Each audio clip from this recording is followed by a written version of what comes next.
Hello mga tropa, kamusta na kayo? Salamat sa panonood ng bago nating vlog. What?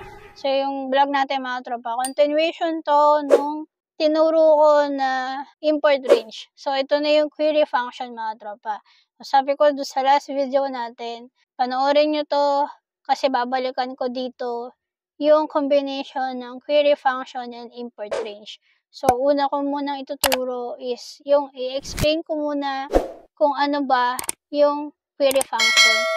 Then, sa dulo natin mga tropa is i-combine na natin yung query and import range. So, panoorin mo tong video na to para malaman mo yun. Intro na tayo, tala na tayo agad sa tutorial natin.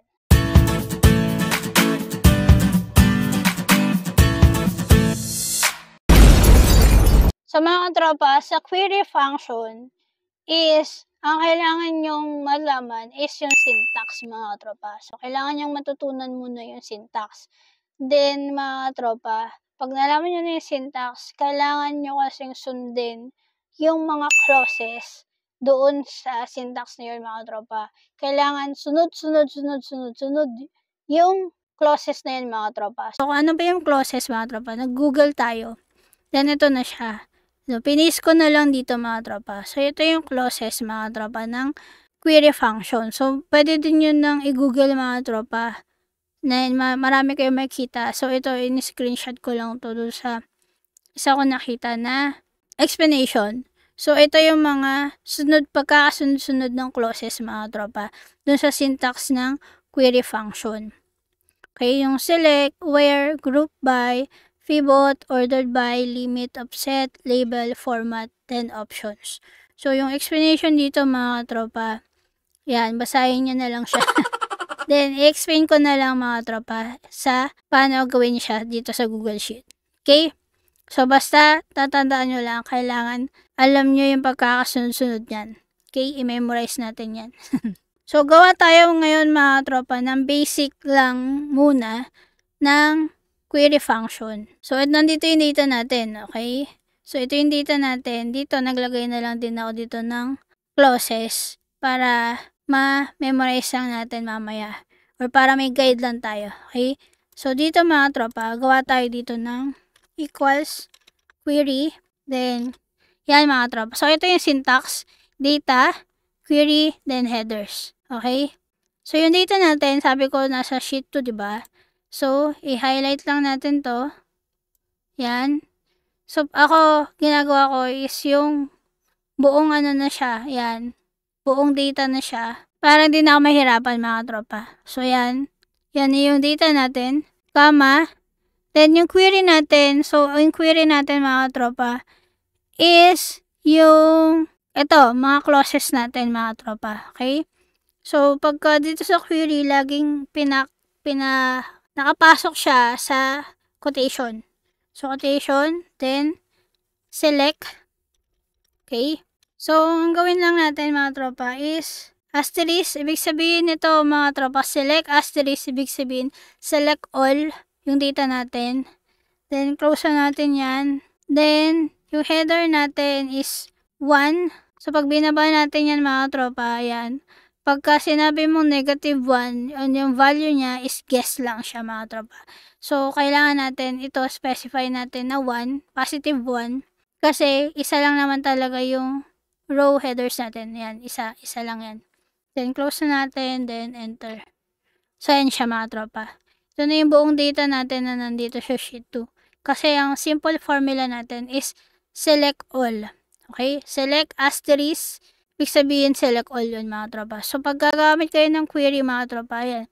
Lagi siyang separated by space. Okay? So, ngayon mga tropa, tatandaan nyo na sa query function, kapag within cell kayo or within workbook kayo, worksheet, kunyari dito, kunyari ito yung data natin, then dito din kayo gagawa ng query function. Ang pwede nyo gawin is column letters. Okay? Pero pagka magkabilang worksheet mga tropa or workbook, magkaibang workbook, magkaibang worksheet, ang gagamitin nyo is column number. Okay, example mga tropa. Dito tayo sa within worksheet mga tropa. So, equals query, Then, yung data natin is ito. Yan. Then, yung query natin is quotation, then select, then space mga tropa. Ngayon, diba sabi ko, nasa within worksheet tayo. So, hindi tayo magsa-select all. Ang kunyari, pipiliin lang natin is si product, then Luzon, then yung location, then amount. Okay? So, ngayon, pwede natin ang gawing mauna is yung location, then product, then amount. So, gagawin natin B. Yan yung column letters. Then A and E. So, pwede siyang maulit-ulit. So, yun mga tropa. Pwedeng hindi according sa pagkakasunod niya. Then, close yung quotation. Then, comma. Then, 1. Then, close. Then, enter. So, yan siya mga tropa. Okay? Nauna si location. Then, si product. Then, followed by amount. So, ayan siya. Okay? Yan yung kasi nasa within cell tayo. Ngayon, dito tayo ulit. Balik tayo dito.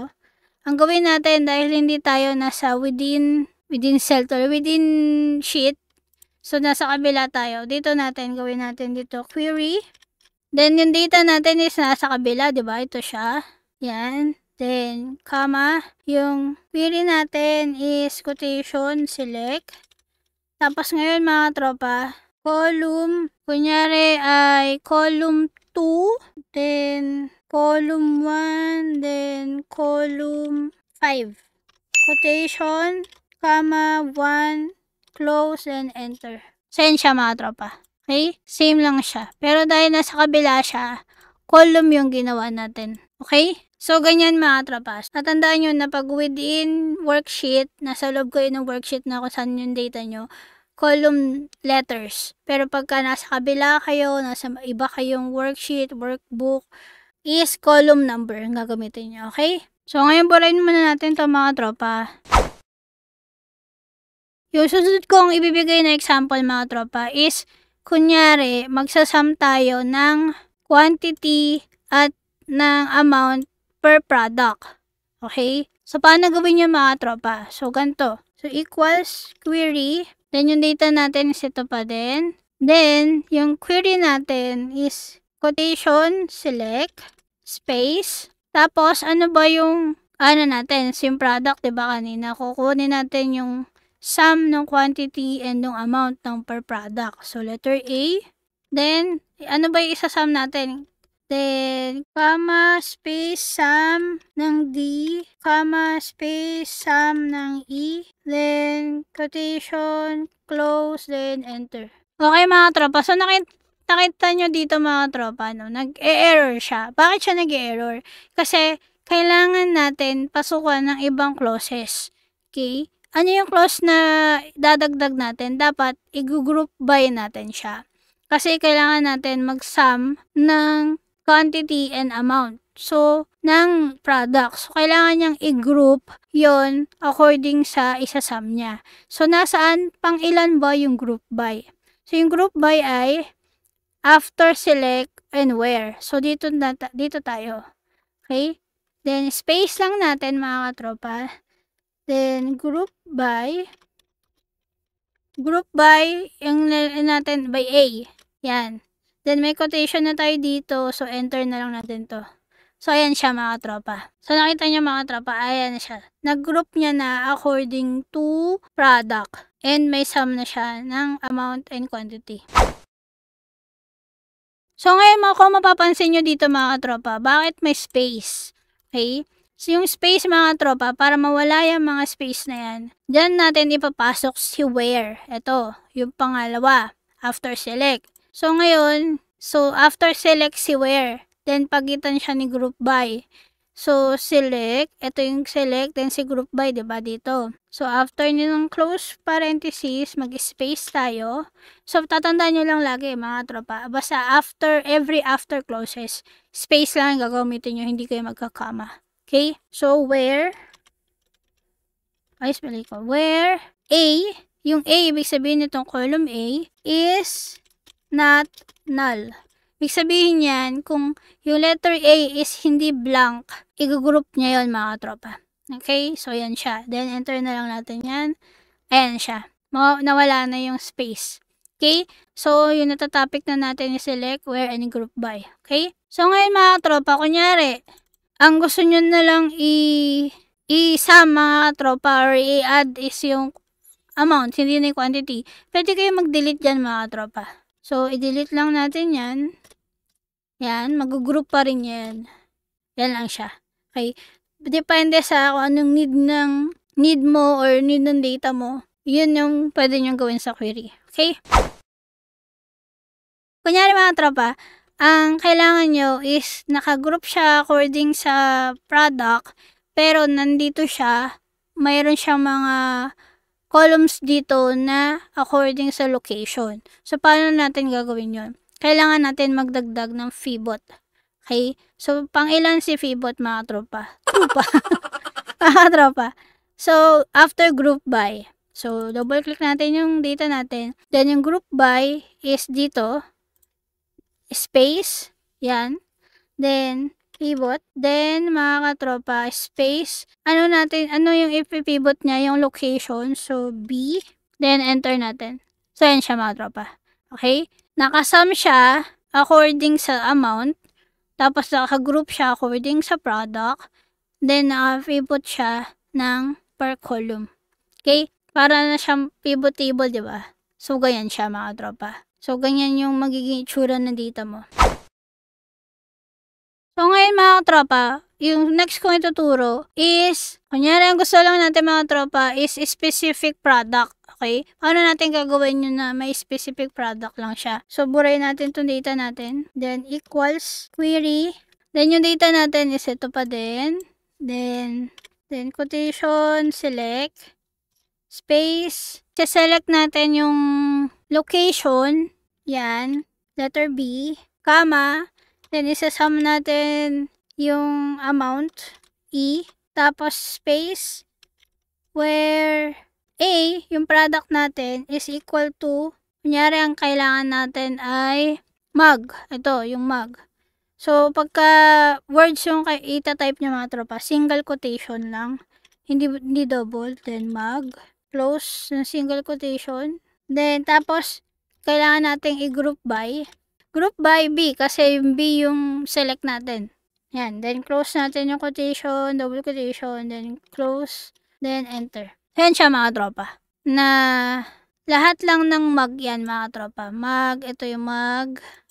Yan siya. Sumunod, ito. Ito siya, Visayas. Ayan, ito si Visayas. Si Mindanao is ito. When. Okay? So, yan siya.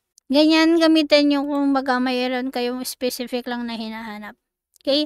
So, ngayon mga tropa, makikita nyo dito, ang default ni query is ascending order. So, ito, by letters yung naka-ascending order niya mga tropa. Okay, from letter L, M, tapos V. Okay? So, naka-ascending siya. Ngayon mga tropa, kunyari gusto mo siyang i-descending according sa amount, ganyan. So, double click lang natin yan. Dito papasok si order by. So, dito tayo after ni letter B. So, 'di ba si group by is after pivot then ordered by. So, ordered by yung gagamitin natin ngayon. So, after siya nito. So, equals space order by. So, yung order by na kailangan natin, sabi ko yung letter E, 'di ba? So, sum of E. Yan. Then, descending yung gusto natin. So, ang code yun, DESC, descending. Okay? Kasi kung ascending ang gusto mga tropa, default na siya. So, wala na kayo susulatin. Then, enter. So, ayan siya mga tropa. Okay? So, nakita nyo kanina, nasa gitna kanina si Mindanao. So, ngayon, inilipat niya na kasi nag-descending order tayo dito. So, ganyan yung formula ang gagamitin nyo mga tropa. So, ngayon mga tropa, kung nakikita natin dito sa data natin, is naka-format siya. Pero ito, hindi naka-format. Pwede nyo naman siyang i-manual format dito, or pwede din gamitan nyo na lang siya ng formula ng clauses. So, si format mga tropa is nandito siya sa bandang dulo. So, ngayon mga tropa, dito sa dulo, so nakikita nyo mga tropa, pina-follow natin yung pagkakasunod-sunod niyan. So, space, then format, then space mga katropa. So ano ba yung formatting na gusto mo mga katropa? O ano ba yung ifo-format natin? Yung letter E, di ba? Yung sum of E. Yan ifo-format natin. Then ano yung formatting na kailangan mo? So space, lagyan natin ng single quote, then hash, comma, kasi kailangan natin 1,000, di ba? So comma, then tatlong hash para magkama siya sa after 1,000. Tapos close natin yung single quotation, then close natin yung double quotation, then close parenthesis, then enter. So yan siya mga tropa. Ngayon, gusto ko yung may 2 zero sa dulo. So dagdagan natin dito tayo. Dagdag tayo ng period, 2 zero, tapos yung single quote, then double quote, then close parenthesis, then enter. So yan siya. So ganyan gamitin si format. Ngayon mga tropa, kung mapapansin nyo dito, yung label niya dito, sum amount. Okay? Kung gusto natin palitan yung mga labels dito, pwede yun gamitin ito si label. So ngayon pang ilan si label bago mag-format. So si format kasi andito. So dapat dito siya. So space, label, space. So ano ba yung papalitan nating label? Ang papalitan natin yung E natin. Gagawin natin total lang yan. Or total sales. So sum of E, then space, single quote, lagay natin total sales. Then close ng single quote. Yan ang mga katropa. Then continue lang natin siya. So dito natin nilagay before format si label. Then enter lang natin yan. Ayan siya. Nagbago na siya. Then yung last ko ituturo mga tropa is yung limit. So, ano ba yung limit mga tropa? Yun yung ililimit mo lang yung data mo sa kung ilan yung gusto mo. So, itong data natin tatlo lang. So, ilimit natin sa top 2. So yung ilang limit after ordered by. So, ito yung ordered by. So, dito tayo bago mag-label. So, space, limit. Tapos, sa dalawa, 2. Then, enter. So, yan siya. Nawala na yung isa. Kasi top 2 na lang yung nilalagay natin. Okay? So, ganyan mga katropa, gamitin or gawin yung basic query function. So, ngayon mga tropa, yung as promise ko sa inyo, na panoorin nyo to para balikan natin yung previous ating tutorial sa import range. So, ito na siya mga tropa. Babalikan na natin siya. So, ito mga katropa. So, ito na yung data natin nung nakaraan. May space in between dyan mga katropa. Na kailangan masagot natin na kahit yung formula natin dito, may mahaba yung range na pinili natin, is hindi pa rin siya makokopya yung mga blanks. So, ngayon dito, pasok tayo si query function. Then, open parenthesis. So, dito, tas dulo mga katropa, yung sa dulo-dulo niya, comma, then quotation, double quotation, select, space, then select all, asterisk, then where column 1 is not null. Yan mga tropa. Close quotation, then close parenthesis. So, ibig sabihin, yung query function natin, yung data natin is itong import range.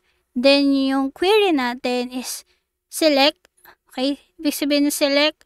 Asterisk is select all. Then, where column 1, kasi diba nasa kabilang range, nasa kabilang sheet siya, or nasa kabilang workbook siya, column 1 is not null. Ibig sabihin is not empty, or nothing, ganyan. Then, enter na natin to. Ayan siya, mga tropa. Kakadikit na siya. Kahit mahaba yung range na pinili natin. So, ganyan lang naman yun. Pinatagal ko lang. Okay, ganyan lang gamitin yung query function in import range. Okay? At least nanood kayo nito. So, yun lang mga tropa. So, sana may natutunan ka. At kung may natutunan ka, huwag mo kalimutan i-hit yung like button. Share this video para hindi lang ikaw matuto today. And don't forget to hit the subscribe button and notification bell all para updated ka sa mga latest vlogs ko. Para ma-notify ka sa mga bago kong uploads. Okay? So, see you in my next vlog. Always stay positive. Always enjoy life because life is short. Bye!